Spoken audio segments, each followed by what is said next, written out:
Welcome to Experts Unleashed, a podcast that aims to uncover how professionals and entrepreneurs transform their experience into income while making a positive impact in the world. I'm your host, Joel Irway, and over the past 4 years, I've helped entrepreneurs develop and launch their expert-based businesses to grow past 6 and 7 figures per year. Now, a professional expert serves their community through paid training, education, or service, and this podcast will show you how to design and execute your plan to become a 6 or 7 figure expert without a big team. So, let's get started. Hey, what's going on, experts? It's Joel here with another very special episode of Experts Unleashed. And holy cow, you guys are in for an amazing conversation that I just had today. I just hopped off the horn with our very special guest today, Wes Schaeffer, the Sales Whisperer. And we talked about a ton of stuff that you are absolutely going to love. Wes has been in the sales and marketing game for a very, very long time. And he has a very unique perspective on how to prospect and how to close deals. And I've known Wes in our circles for quite a while now. We're hopped on our conversation. I wanted to really dive deep on topics that weren't really talked about very publicly. One particular area that we dove deep into was the art of negotiation. Now, this has been a very interesting topic for me personally because I've never really heard about it. I took a negotiating class maybe 12 years ago, right? And so I wanted to get Wes's take and his spin on negotiations. And he talked about something very, very fascinating called the sales dog. And it stems from a chain dog. Now, I'm going to tease you with that because I want you to understand what I'm talking about. And we'll talk about that inside of the episode. But strap in, pay attention. This is a fantastic episode. And when you're done, make sure that you reach out to Wes and thank him for his time on this interview. It was a fascinating interview. We talked about a ton. And he also runs a family of 9. So he's a very, very busy guy. So without further ado, let's jump into today's episode.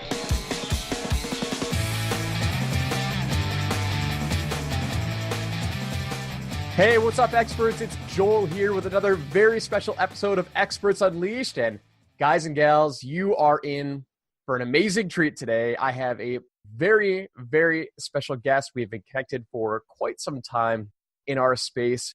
Wes Schaeffer, the Sales Whisperer. Wes, welcome to the show, my man. Do I have to do my own applause? Yeah, yay. Okay, all right, it's over. You can if you want, but that was good. What's happening, man? Thanks for having me. Dude, I'm pumped. I'm very excited. It's been a while. I believe I was on your podcast maybe like a year and a half ago or so. And I've been creeping around and obviously I've been following you for a while. And very excited to have you on this show and talk about what you've got going on. And ultimately we'll talk about your journey and the different types of opportunities that you've seized. But for everyone who doesn't know who Wes is, do us a favor, give us a quick 30 to 60 second intro about who you are, what makes you unique, what is the Sales Whisperer, and then we'll kick off our segment. Well, my mama says I'm unique just like everybody else. Well, that's good. I've been in sales since I got out of the Air Force in 1997. Had a wife, a kid, another one on the way. She's been a stay-at-home mom for 23 years. I've had to put food on the table now for a family of 9. After all these years, we kept adding kids. In 2006, I started the Sales Whisperer. And I just realized that I was more motivated than my bosses. And I kept investing in myself when they wouldn't.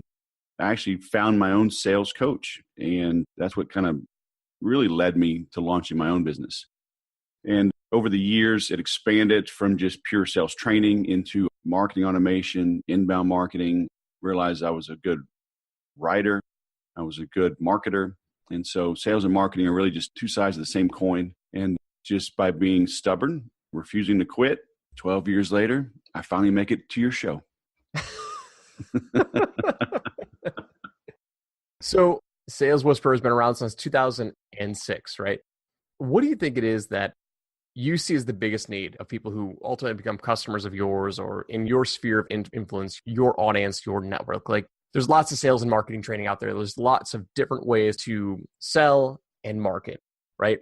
What is your unique approach? Like, what is your kind of motto? My motto, I guess, is I help humans sell to humans. People, I'm all for niching. I'm all for having that, your USP and everything. I'm all for technology. I mean, I use it, but I use just enough technology to make the sale versus figuring out how much technology can I use just to use it. Technology is kind of like salt. Once you put too much into your meal, you can't take it back out and it's ruined. Mm-hmm. I think I know people have forgotten that there are people on the other end of that computer screen. There's a human being on the other end of the phone. That's a human being standing across from you at your desk. They come into your place of business. Just people that they're so focused on the sale that they forget it's a human being. They forget that ultimately, I tell people there's 4 parts of being a professional salesperson. And one is you realize that selling is a calling. You're meant to be doing what you're doing. Second is that serving is its purpose. Ziegler always said it. You can get whatever you want if you help enough people get what they want. And I see too many people, they want fame and fortune. They want 10,000 Instagram followers. It's just like, go serve people. How does that help you serve? Right? Questioning is the process. So are you showing up thinking you have all the answers, or are you engaging with them to see what their need is? Mm-hmm. And then finally, you realize that a sale may be the solution. Maybe I'm not right. I tell more people no than yes and steer them in the right direction. So if you understand that, if you internalize that, then things are going to be fine for you. You're looking for these tricks. What's the latest and greatest? Oh, messenger bots. Yeah, that's going to grow my sales. Okay, maybe it will. Will it help you serve more people and grow your sales? Or will it help you trick more people to grow your sales? Because there is a big difference. You're saying that it's not as simple as setting up some complicated automated sales funnel and watching the sales roll in. Do you know Michael Stelzner? Yeah. I mean, I don't know him personally, but I know of him. Yep. Yeah, social media examiner, social media marketing world founder. So right here, 49 minutes ago, he is feeling frustrated on the Facebookie rant.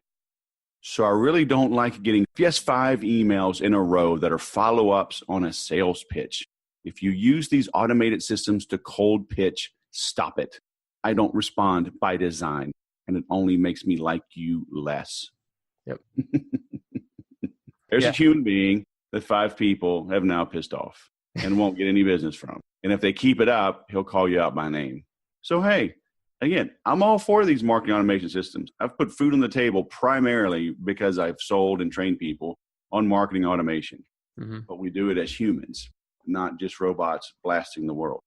I love it, man. So we were talking about this earlier before the call, right? I totally get it. I totally love the human interaction and using automation where it makes sense, right? Because we all need some form of automation is leverage, right? But you have to have that delicate balance. So you get your time back, because that's what automation is meant for. But it's not meant for building that trust factor. You can build a certain level, but at some point, like, people still need to talk to people. Totally get it. And I love it. I love that motto, right? Tell me about what you talk about in your Make Every Sale program, right? We were talking about this earlier, and that's kind of like your flagship program, right? So do you teach the same concept inside of that program, or like, how is this different than kind of all the other sales and marketing trainers out there, this Make Every Sale program? It's different in a few ways. One, it's never ending.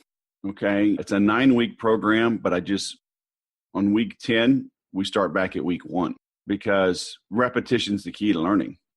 And as you apply the principles, you start to grow. And as you grow, it doesn't mean you don't have problems. It just means you have different problems. And you're never going to grasp everything. Just like when you go see a movie for a second time or read a book for a second time, you're like, oh, how did I miss that? That's something you were totally into. When you're going through training, you may think, oh, this doesn't apply to me right now. Or you get something that does apply and you go focus, go hammer that home. Okay, great. So 9 weeks from now, 1 quarter from now, 6 months from now, you have different problems. You can solve those problems with the same things we cover. You just weren't ready for that lesson 9 or 10 or 12 weeks ago. So it's always overlapping. And the other big difference is that I'm the one leading it, and I lead it every single week. It's not you get me once a month and then get some trainee or bring in some guest. They're live, they're interactive, they're recorded.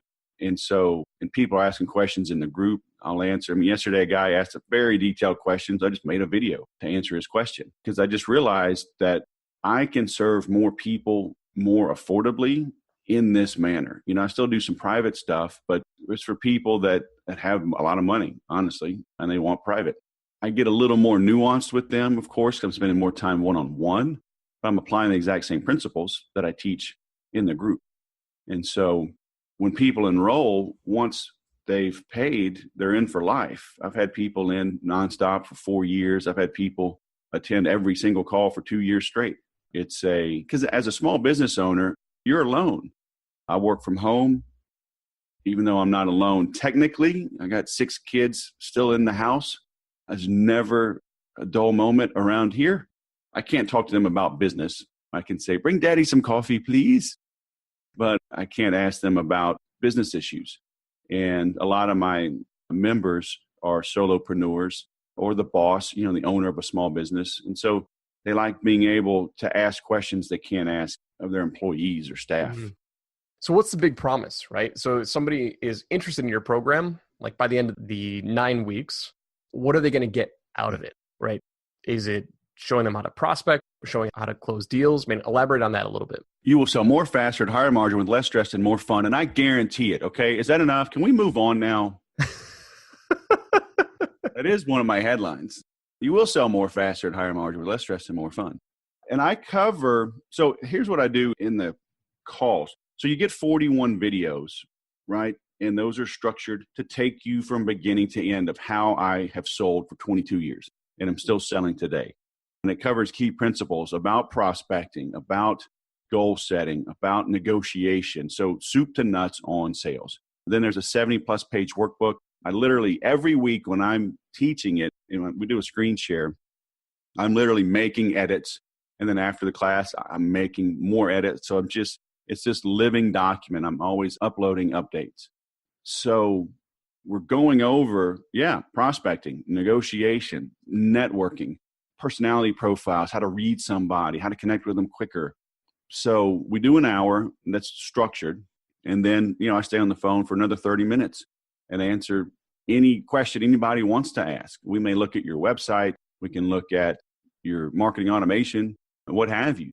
Anything that if I feel like I can add some value, we'll analyze it. And plus, everybody else is staying on the phone. So you have other business owners kicking in, giving their input. So it's like a weekly mastermind as well in the overtime session, shall we say. Cool. So one of the things you talked about that we have not touched on at all with any future guests is negotiating. You were going through a couple of things you talk about inside of Make Every Sale. If you wouldn't mind, because I've never talked about it, I've never took a class maybe in my fraternity 12 years ago. We had a guy, Paul Weinman, who was chief negotiator.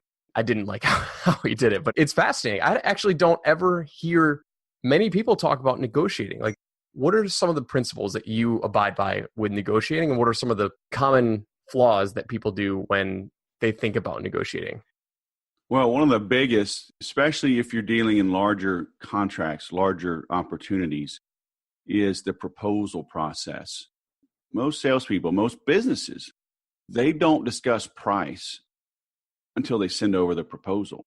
And so literally the prospect, the first time they ever see price is on that proposal. And people will treat their proposals almost as lures, as bait, okay, that they shop it around, kind of hope they get picked, okay? Your proposal should be simply a summary of what you've already agreed to, okay? I would tell people I have a 90 to 100% close rate on my proposals. And they're like, well, I want your template or whatever. And it's like they missed the boat. And this goes back to 2004 when I was still selling in high tech. I gave less proposals, but I won more of them because I would ask the hard questions up front. We start talking about pricing. Back then, I was working for the startup and we were in Austin. So we're in the shadow of Dell And we were a computer startup with a unique footprint, a unique offering. So we were 3 times more expensive. You could buy a Dell computer for $600, and we were selling ours for $1,800 to start. And so on its face value, you're like, no way. I don't want to meet with you. I got my $600 Dell, right? But once, as I find the pain and we understand that we can add value, then I kind of mention some ballpark pricing, ask them based on the pains that we solve, is this totally out of line or is it worth moving forward? And they're like, no, we see the value. You're like, whoa, wow, yeah, that is more than we're spending, but it solves this huge, huge pain. So yeah, we can continue. So now they understand. If they're going to buy 100 computers from me, it's not going to be $60,000. It's going to be $180,000. Mm-hmm. So I don't want that to be a surprise. I don't want to put a $180,000 deal in my pipeline and have my boss hammering me. Is that going to close? It's the end of August. It's the end of September. It's the end of Q3. Is this going to close? I'm like, deep down, really not knowing if it will close. Mm-hmm. Because I know this thing's going to be a shock. So if you take away surprises in the process, and that's what I go through, I'm getting a little medallion kind of desktop figure created. When you go on a roller coaster, initially pulls you up, you hear that clank, clank, clank, clank. Yep. So it's called a chain dog. And I don't know why it's called a dog, but it's a piece of metal that goes over the tooth, right? And is literally dropping down. And it's a security thing. So if the chain were to break, or the thing gets stuck, you're going to fall back into those gears and you can't go backwards. Right. Okay. So I'm creating the sales dog. And so it'll sit on your desk and it'll be a little stair step thing like that. And you move the dog up, right? And the idea is there's certain things you have to get answered along the way. Are you the decision maker? Is there pain? What is the pain? How much is that pain causing you? Who besides you cares? Are you looking to solve that pain in a reasonable amount of time, this week, this month, this quarter? Okay, so as you start taking away those issues and you address them, then you can't go backwards, mm-hmm. right? If I say, well, Joel, when you're considering rolling out a new sales training program for your organization, who on your team do you bounce this off of, right? It's a nice way of saying, are you the boss? Are you the decision maker? Yep. And you go, oh yeah, it's all me. I'm the founder. I'm the CEO. VP of sales reports to me. This is my initiative. Oh, okay, great. So now when I give you a proposal, you go, this looks great. We're going to think this over and kick it around. I'd be like, Joel, man, I'm kind of confused. Back on August 24th at 6:24 a.m. Pacific, you told me the buck stops with you, that this is your initiative. But now I haven't heard your VP of sales. You haven't mentioned his name in the last 2 months. Why is this just now coming up? What has changed between now and then? Yep. Okay. Because basically you're lying to me. You lied to me either when I asked if you were the boss or you're lying to me now. And I don't play that game. If I think you're lying to me, if I think you're BSing me, I'll pull the proposal. Okay? Because when we talk about Oren Claff, I had him on my podcast, Pitch Anything. Great guy, great sales trainer, great negotiator. He's done some big deals. But he talks about frames. When two people meet, there is an alpha frame, and there is only one. And the alpha frame gobbles up the non-alpha frame. And the biggest, most powerful frame is the moral authority. Okay. If I catch you in a lie, I win. Okay. My frame becomes bigger. Now, I may lose that deal because your pride may kick in and blah, blah, blah. And how I handle it, right? You got to massage it. Yeah. But that moral frame helps me negotiate from a position of strength. But I'm setting it up all along the way. Okay, every step of the way, I know I got that sales dog going, clank, clank, clank, clank, right? I'm locking in so I don't fall backwards. Yep. The deal may slow down, it may go sideways, but it won't go backwards because I'm addressing every potential setback, every deal blocker, stopper, I'm uncovering as we go. That was a fantastic way of putting it. I love the sales dog, by the way, right? And because as soon as you explain the roller coaster, I'm like, I know exactly where he's going. Right. They can't go back. Can't drop. Got him up that next rung. Now they can't drop back. I love that. I think that's a fantastic way of explaining it. And I've read Oren's book. I've had a couple of people that worked with him. And you're right. I mean, it does take practice when you're having those conversations because just one or two different words of how you say it makes you sound like an a-hole or makes you sound like you're in charge. That's, in my opinion, like that's been the hardest thing for me personally, to make sure that I don't sound like an a-hole when I'm talking to prospects, because you want to maintain that alpha and you want to maintain that positioning, but you also don't want to sound like it. And that's why I keep teaching the course, and people come back and back and back, because your toughest issue right now might be getting appointments. Mm-hmm. Okay. That's not a 30-minute fix. Okay. I can give you the verbiage and the process in 30 minutes, but you've got to internalize it. Yep. Okay. Like they say, professionals don't do something until they get it right. They do it until they can't get it wrong. That's going to take time. So now you get good on the phone. Well, now how do you handle the meeting? How do you handle the appointment? How do you handle a complex sale? How do you start pulling out information? How do you determine who's the coach, who's the roadblock? That takes time. And it all feeds in as well in your writing, in your marketing. Talk about congruency. Everything's got to line up. Your website can't look like Nordstrom and you show up looking like Walmart, and vice versa. So it's what I've done for 22 years. Some of it is natural. A lot of it even goes back to being in the military and starting in '88, the training that I got, how to lead people, how to follow, how to not leave any stone unturned. They beat it into our head, attention to detail. Every little thing matters. And especially now, it's so competitive. Everything's commoditized. Small hinges swing big doors. So what small hinges are you ignoring, overlooking? That's what we help uncover. That was a fantastic segment, man. That was really great. Really, really good stuff. I loved it. I think that's a great segue into where we go right next, right? Well, I want to go into the rewind section. And I want to talk about now, what are the major opportunities that got you to where you are today? Like leading your program, leading your Make Every Sale program, working with your clients, right? If we think back now, what I really want my audience, my listeners to understand is opportunities everywhere, right? And you have to have that set of goggles on, those glasses on, to be able to spot and seize those opportunities, right? And I've told many stories of the different opportunities that have come up in my life. But if you think back to, let's say, past 10 years, right? Or past 20 years, but like, are there any stories that jump out in your mind that like, wow, like because I accepted that opportunity or I saw that, like that made a huge shift in my business career? You get where I'm going, right? What are some of those stories that have happened? Well, because I started the sales podcast 5 years ago, I got on Joel's podcast. It's a big one. Man, take me. This is the big one. They do all add up. And yeah, there's been so many as I look back.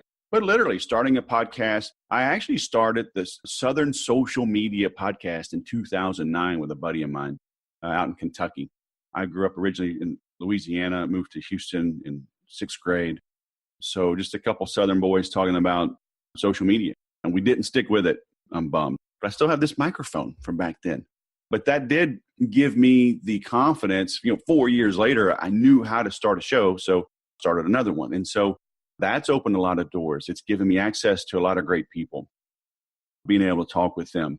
But going back to late 99, I moved to Austin. I moved to Austin because I was working with a company that was going out of business, and I was in a small town. I was a general manager of a mobile home store in Corinth, Mississippi. Okay. I knew I had to get to a bigger city. I knew Austin was popping. Having gone, served in the military, I had access to this company that did recruiting for military people leaving the service and people with a military background. So I get hired by them. I'm hired by them early 2000. There's this networking group in Dallas of a bunch of academy grads. I'm like, how come there's not one in Austin? They said, well, start one. You just do it. Okay. So I started one. 55 people showed up. 3 months later, somebody that showed up was a West Point grad, recruited me away. Now I'm in high tech, living in Austin, and there's a marketing guy down there. Now I'm making money and I can afford his marketing. I go to his marketing, his courses there live in person, and I meet a sales trainer. I take this sales trainer's 12-week telemarketing class, and then I become a licensee of his. I start the Sales Whisper, right? I mean, everything. And so that guy, Steve, after 2 years working with him, he became a Dan Kennedy partner. I start reading Dan Kennedy. Dan Kennedy comes to Anaheim at the convention center in 2008. I go see him. Lo and behold, he's an investor in Infusionsoft. I become a partner of Infusionsoft, become one of the number one salespeople in the world of Infusionsoft, right? All these things were interconnected because I took action. So when you step back and really analyze where you are and how you got there, you realize you went through maybe some dark times to prepare you to handle the better times that were coming. So it's everything's connected. So I want to go back to one of those, like, so you went through a chain of events right now, from starting that local chapter, or maybe that's local networking group, right? And then that led to the telemarketing course, the whole 9 yards, and Dan Kennedy. And those who are listening right now, who Dan Kennedy is, some call him the godfather of direct response marketing, but very, very, very, very, very influential.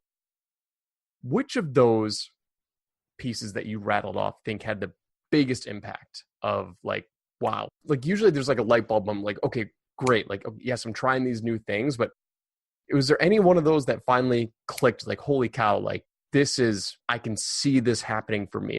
I can see how I can directly apply this and make a big impact in my business. Any one of those stand out? Yeah, I mean, really all of them. It's crazy, right?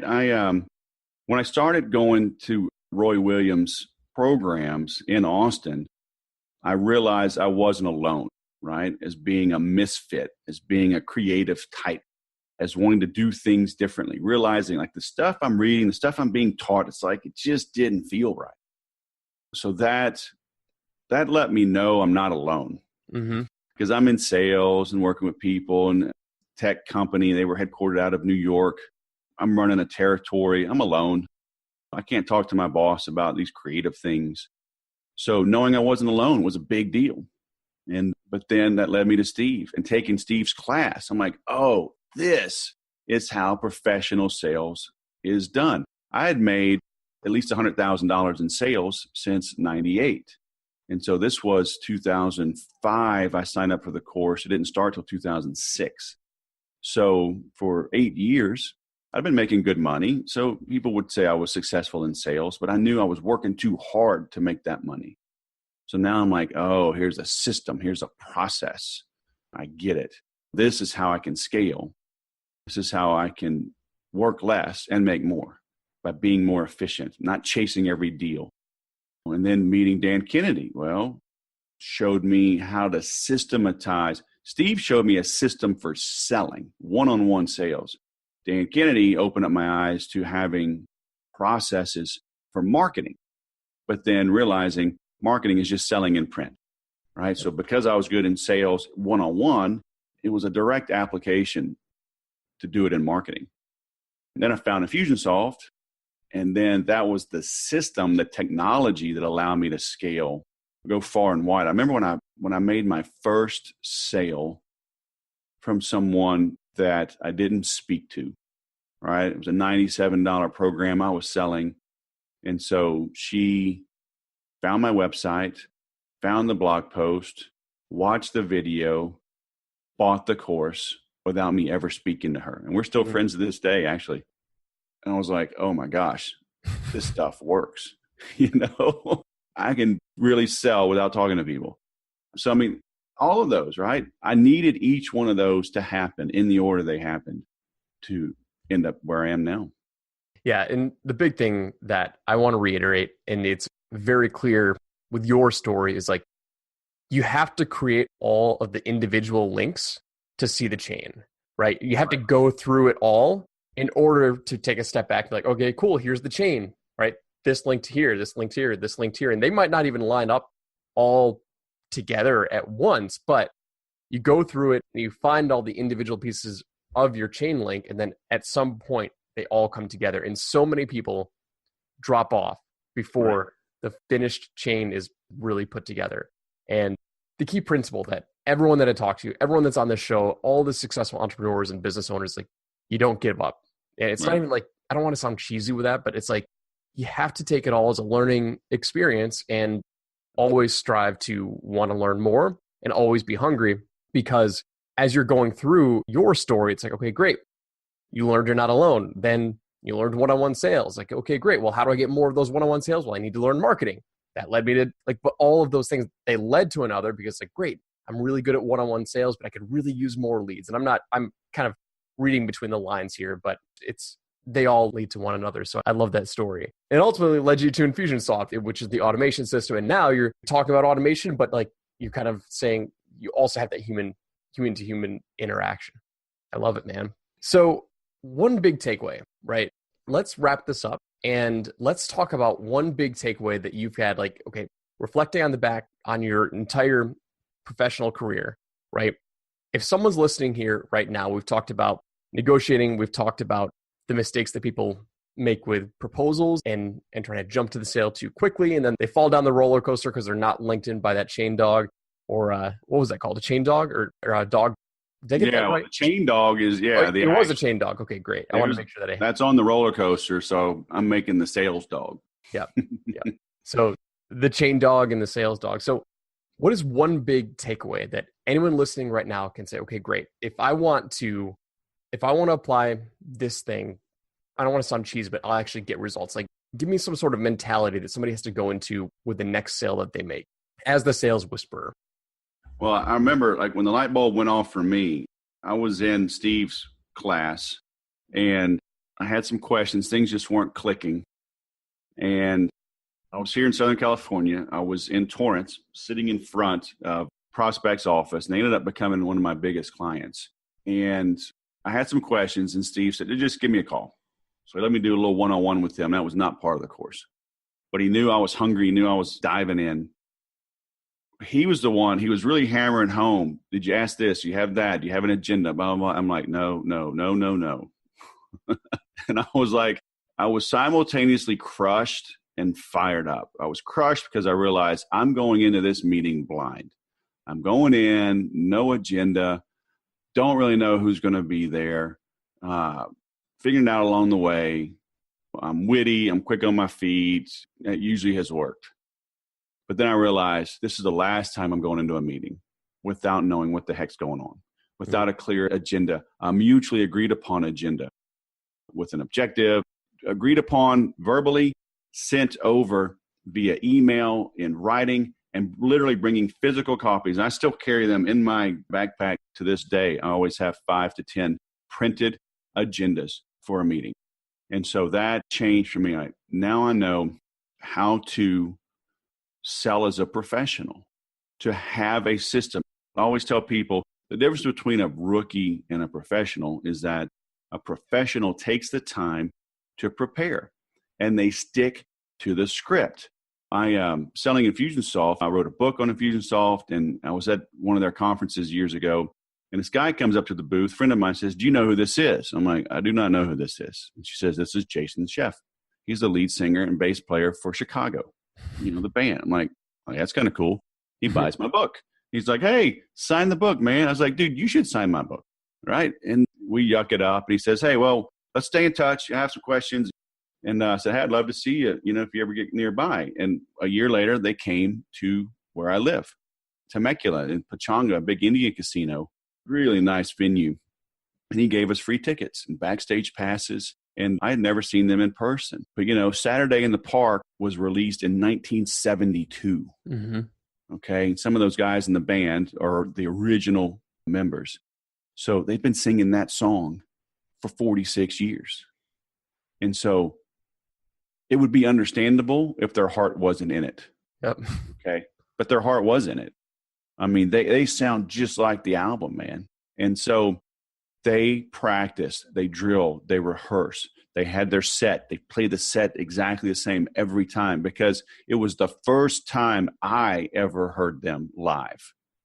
So to me, right, it's the first time. Like they say on reruns or whatever, like if you haven't seen it, this is the first time. It's not a rerun to you. Mm-hmm. And so I appreciated them having the professionalism to stick to the script.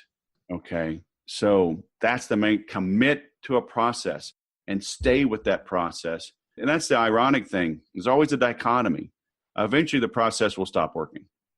Yep. So you have to be open to testing bits and pieces of it Look at Disneyland. They buy Star Wars, whatever. They'll shut things down, close one thing, build a new one.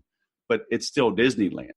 Okay. The core concept of happy and energetic and keep the place clean, that never changes. So you got to stay true to the principles while being willing to tweak around the edges, but you got to have a process. You said something there that really stood out. You said, eventually the process will stop working. And for the non-professionals, for the rookies, they won't have any idea what's not working because they're winging it. Like they go in without an agenda. And something so simple as having an agenda makes a huge difference in everything. So I'll give a personal example that happened to me just 2 days ago or 3 days ago. I actually flew out to LA for a one-on-one client meeting for 24 hours.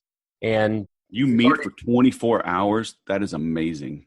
Yeah, it was so I'm based in Niagara Falls. It was a long flight. That was quite the trip. So it wasn't a sales call. He was already a client of mine. We were working on his webinar, and we went in, and he was actually the one who was like, do we have an agenda? I'm like, well, you asked me to come out. You have me, whatever you want. Like, you can ask me whatever you want. So he's like, okay, well, I need to create an agenda. And so, but without him doing that, like, it would have just been kind of very loosey-goosey. And the fact that he had it and he printed it out, he handed it out. It's like, okay, great. Now we're on the same page. We know what to talk about. I mean, it sounds very redundant. It sounds very, I'll even say juvenile, just talking about it like this, but so many people don't do it. I wasn't going to do it. But as soon as I saw it, I was on the receiving end of the agenda. Yep. My anxiety level went down, and I can only imagine it's probably the same for prospects. When they're handed an agenda, it's like, okay, cool. There's not going to be any awkwardness because I know exactly where we're going. I can see the path. I can see the road. So I love it. It makes all the difference in the world. It's so simple. It's so Especially simple. When you realize half the population is very analytical. Yep. Okay. They're introverted. And you may be this gregarious, outgoing, hard-charging type. Hey, let's just go. We'll figure it out as we go. Okay, that's fine. But half the population is not that way. And so if we're showing up anxious, it's like showing up to a blind date. Oh my gosh, I hope he's cute. I hope he's nice. I hope he's not rude. I hope he's not a pervert. I hope he's showered. I hope he smells good, but not too good. I hope he doesn't, dump all the cologne on. I mean, all these things are all amped up. That's not a good way to start a relationship. So put them at ease. The hard chargers, the D's and the I's of the world, they're like, agenda, okay, great, got it, whatever. They don't care. But having it doesn't hurt your connection with them, but not having it crushes your relationship with those that need it. With those that need it. Yep. You serve everybody, even though if they don't need it. But the ones that do need it, that's where it's going to really hurt if you don't have it. I love it, man. Wes, dude, we talked about a ton of stuff today. This was a fantastic conversation. Just want to do a quick recap for everybody, for my listeners right now. I mean, we talked in the very beginning about your Make Every Sale program. You also mentioned something while we were going through that, and you said repetition is the key to learning. And so I really want to highlight that because with so many programs out there nowadays, there's a start and an end point. And once you hit the end point, like, it's done. Not many people will go through the cyclical notion of restarting it, following the Chicago model, playing the same songs for 46 years straight until they can't get it wrong. And that was the other thing you talked about. It was do it until you can't get it wrong. Right. That's what professionals do. So anyway, it's funny to see, like, as we've talked about, as we've gone through this entire podcast, the things that you've been saying throughout the entire podcast now link back to what you said in the beginning, which is repetition is the key to learning. And anyway, I just want to highlight that because I think that was very congruent, right? Family of 9, right? You got out of the Air Force in 1997. You have a family of 9, which is a very, very large family. We're just a family of 3. So I'm very jealous and very impressed at the same time. Launched the Sales Whisperer in 2006. You talk about all things prospecting, negotiating, and networking. We talked a little bit about negotiating and frameworks. We talked about the chain dog and the sales dog, and we talked about moral frames, like with Orrin Claff. And then ultimately what I just mentioned, professionals do it until they can't get it wrong. That was great, man. Was there anything that number one, first of all, thank you for your service. I haven't said that. I didn't realize you were in the Air Force. So thank you so much for your service. Thank you. And is there anything that we left out in this interview that you want to make sure, like, Joel, why haven't you asked me this? Like, come on, it's right there. Why haven't you asked me? No, we went pretty deep, man. We went far and wide and deep. That's fantastic, man. So let my listeners know, let my audience know, where can we connect with you? Where can we find you? We'll include it in the show notes, but let's drop some links for you. So it's thesaleswhisperer.com. You can find everything there. And the program is makeeverysale.com. Awesome. So make sure that you connect. Then they can probably connect with you on Facebook, I'm assuming. Are you more active on LinkedIn? Where are you most active? Everywhere, man. Yeah. I'm easy to find. So I'm on Twitter, Instagram, LinkedIn, Facebook. So just hit me up. Podcast. You've got the Sales Whisperer podcast too. So for all my it's the Sales Podcast. It's the Sales Podcast. All right, Wes, man, this was fantastic. So if you're listening right now, I want you to do me a favor. Go connect with Wes. Let him know that you heard him in his interview on Experts Unleashed. Give him some love.